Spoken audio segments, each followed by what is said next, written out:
Hi everybody, I wanted to say a few words and make a quick video on the topic of addiction and the processes of what's going on in the brain. Now, don't get me wrong, I am not a scientist. I am a dental prosthetist. I make false teeth for a living and I am not a scientist. I just spend a lot of time thinking about these things. And of course, like every other human on this planet, like every other man, woman that has ever lived, every other person that has ever been alive, they've struggled with addiction because humans are creatures of habit. We are creatures of pattern, and we want to get ourselves into one, things that are comfortable, and two, situations that feel good for us, because that's what has brought us here. That's how we have evolved, and that's how we have stayed alive for this millions of years, to make it this far down the evolutionary track and to be able to get to this day and age where we've developed smartphones, buildings, computers. All of this stuff had to start from before caveman times, where we had to seek comfort and we had to seek things that felt good and things that were tasty and things that made us feel good and things that made us feel comfortable to be safe, secure, and continue on the species.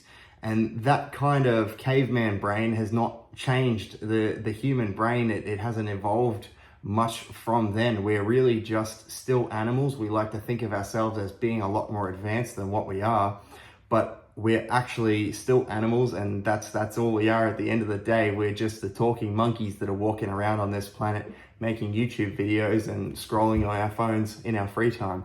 So the way that I've always thought about addiction is that when you try to give something up, when you expose yourself to something over a long period of time, let it be sugar, let it be nicotine, let it be caffeine, let it be anything that you can think of, anything that you can name, fill in the blank there yourself.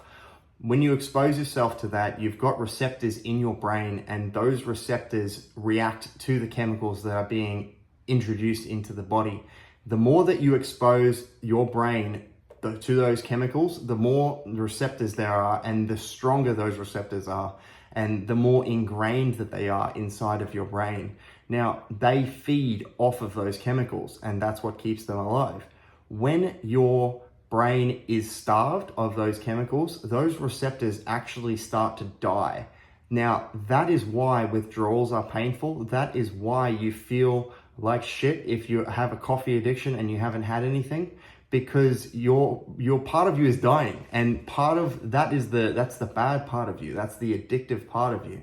So kicking a habit is painful. And for me, I've always imagined that if you are kicking a habit and you're feeling withdrawal symptoms, that's part of you. That's your old self dying. And for your old self, for the new self to be born, you need to make space. And for that space, for the new self to be born, part of the old self has to die off.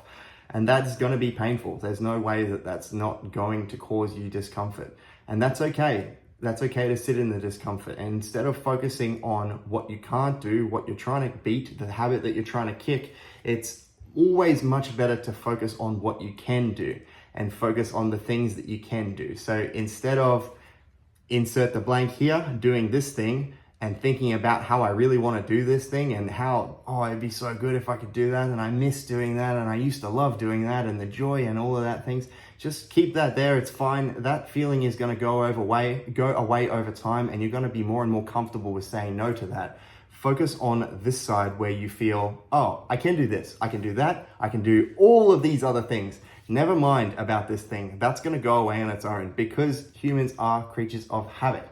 Let me finish this video off by saying once again, I'm not a scientist, and if you are struggling with severe addiction, go and seek professional help, because as I said, I am a dental prosthetist. I only make plastic teeth for a living. I am not a doctor, so please don't take this as medical advice. Thank you very much for your time. Have an awesome day. Bye, everybody.